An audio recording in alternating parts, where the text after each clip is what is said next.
Para namang ano, akalain mong 50 pesos lang to ate, tapos meron ka na ganitong humidifier, aroma air purifier, tapos umiilaw pa. O sige, paganahin natin. Pero syempre, paano gamitin? E di ganunin mo, joke lang. Syempre, ikot mo muna yan. Tapos pagbukas mo, kunin mo yung, ayan, ihilain mo to.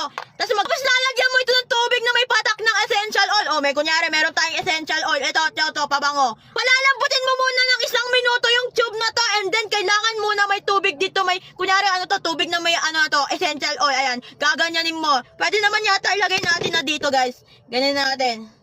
Yan, konti lang. Sausaw natin, palambutin natin yan, ganyan. Palambutin natin. Yan, palambutin, ayan. Ayan. Kunyari, nabasaan na sa kanya. Kunyari, lumagpas na ng 1 minuto. Babalik natin mga bebs. Ibabalik natin to. Ito to, may tubig na may essential oil to Ay, babalik natin ate. Yan, nakabit na, no? Dali kakabit nyo na to sa power bank na may kasamang micro, ganyan. Kung wala naman po kayong power bank, pwede naman adapter lang. Kasi ayan, pwede nang gamitin. Open mo lang yan. Ayan,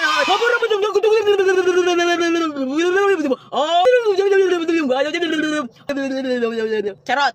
Para bumango ka na. I mean, yung bedroom nyo, yung sala, yung CR, yung office, at iba pa. Hindi to aircon, mga bebs, humidifier, purifier air. Ayan, ganyan siya, ganun. Just click the budol bus